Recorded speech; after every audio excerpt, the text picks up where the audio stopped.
দিদি, আজকে পুলিশের বক্তব্যে কি আপনারা সন্তুষ্ট? পুলিশকে আমরা দু চারটে কথাই বলেছি। আমরা বলেছি একটি ন্যাক্কারজনক ঘটনা উত্তরপাড়ায় ঘটলো। পশ্চিমবঙ্গে যে এখানে ক্রাইম হচ্ছে না, পশ্চিমবঙ্গে যে মেয়েরা সেফ, পশ্চিমবঙ্গে মেয়েরা যে তারা সামনের দিকে এগোচ্ছে, উত্তরপাড়া আবার সেখানে আরেকটি কোয়েশ্চেন মার্ক লাগালো যে মেয়েরা সেফ নয়।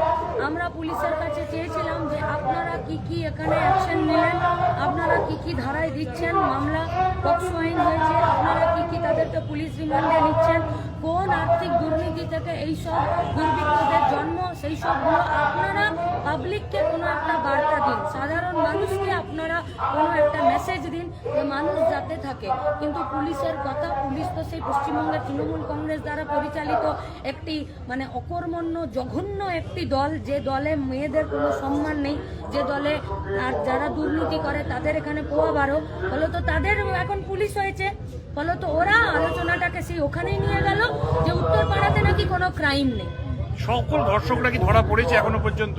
আমরা বলেছি পুলিশকে অবিলম্বে প্রেস মিট করুন, কি ধারায় মামলা দিলেন, আর কাকে অ্যারেস্ট করলেন, কতদিনের কাকে পিসি চাইছেন, এবং আপনারা তাদেরকে শাস্তি দেওয়ার জন্য কি কাজ করছেন। আমরা এটা বলেছি, কিন্তু আমরা অন্য কথা বলতে চাইছি। আমরা বলছি রাজ্যের সরকারের উত্তরপাড়া পুলিশও দুর্নীতির জন্ম যেখানে, ধর্ষকের জন্ম যেখানে, ধর্ষকরা মানে একটি সাধারণ মানুষ ধর্ষকে পরিণত হচ্ছে, আর্থিক দুর্নীতি এবং এই হিন্দমোটরের ভেতরে যে 100খানা ভেড়ি লিজ কার নামে আছে, কে টাকা তুলছে লাখ লাখ, কার হয়ে টাকা তুলছে, সেই টাকা তুলে সেই টাকা কার কাছে জমা হচ্ছে, সরকারের কাছে না কোনো নেতার কাছে, নাকি পুলিশের কাছেও জমা হচ্ছে। এই দুর্নীতিটা কোথা থেকে হচ্ছে এবং সেই দুর্নীতির মাথাতে কারা বসে আছে, পুলিশ যতক্ষণ না তাদেরকে শাস্তি দেওয়ার ব্যবস্থা করবে, উত্তরপাড়াতেও গোটা পশ্চিমবঙ্গের মতো এখানেও অপরাধ এবং দুর্নীতির কাজ, দুর্বৃত্তদের কাজ বাড়বে। শাসক দলের একাধিক নেতার ছবি ভাইরাল। সঙ্গে গোটা রাজ্যের মানুষের সাথে উত্তরপাড়ার মানুষকে আমরা বলবো যে উত্তরপাড়াতেও ক্রাইমের কথা এখানে শুরু হলো, উত্তরপাড়ার মানুষকে বলবো এক থেকে এই একটি কেসেই পুলিশ যাতে সঠিক ব্যবস্থা গ্রহণ করে, সঠিক শাস্তি দেয়, এবং যেখান থেকে এই দুর্নীতির জন্ম, যেখান থেকে এই ধর্ষকের জন্ম, সেই ভেড়িগুলোর কি ব্যবস্থা সেইটা দেখা যায়। গরিব চাষিরা নাকি এই ভেড়িগুলোর সাথে যুক্ত আছে, মাথায় কি কারা আছে মনে হচ্ছে, মাথায় কারা আছে? চাষিরা তো 100 দিনের কাজের সাথেও যুক্ত ছিল, 100 দিনের কাজটা তৃণমূল বন্ধ করে দিল, আর ভেড়িগুলো চালাচ্ছে, এত গরিবদের তো ধরো মাথায় কারা আছে মনে হচ্ছে। এই সোনাইয়ের একটি অডিও ভাইরাল হয়েছে। আচ্ছা, সোনাই কে? ও তো নিজে বলছে যে আমি বুথের সহ সভাপতি, বলছে না? আচ্ছা, আমাদেরকে কেন জিজ্ঞেস করছেন? তারা চায় দোকানে যান না যে ভাই সোনাই কোন পার্টির সঙ্গে যুক্ত ছিল, একাধিক নেতার সঙ্গে ছবি ভাইরাল আইডেন্টিফাই করতে পেরেছেন? আছে, সেইটা বড় কথা নয়। পাড়া কি বলছে দেখুন না, পাড়া সোনাইয়ের ওয়ার্ড কি বলছে, সোনাইয়ের পঞ্চায়েত কি বলছে, মাকলা পঞ্চায়েতে চলে যান, সোনাইয়ের বন্ধু মাকলাতে নেই তো। সাংসদের সাহায্য চেয়েছেন প্রধান অভিযুক্ত, কি বলবেন?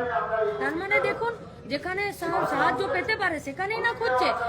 গোটা উত্তরপাড়ার মানুষ পুলিশের কাছে এসেছে অপরাধের বিরুদ্ধে, আর অপরাধী বাঁচার জন্য সাংসদের কাছে গেছে।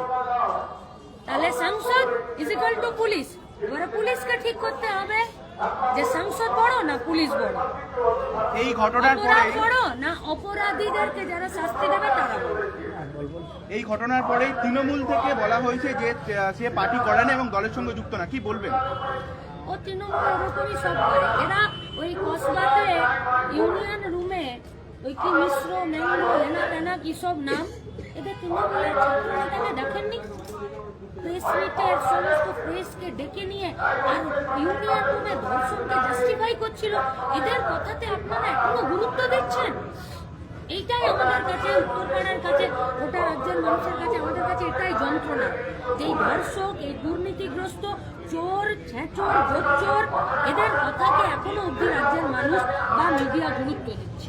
দিদি, আপনারা বিস্ফোরক দাবি করলেন, গাঁজা 60টা, আর উনি বলছেন যে অপরাধী ওনার সাহায্য চেয়েছেন।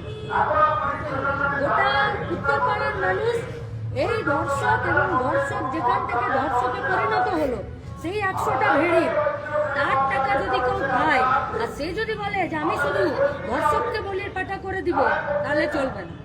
আমি কি বলতে চাইছি আপনারা বুঝতে পারছেন। থ্যাংক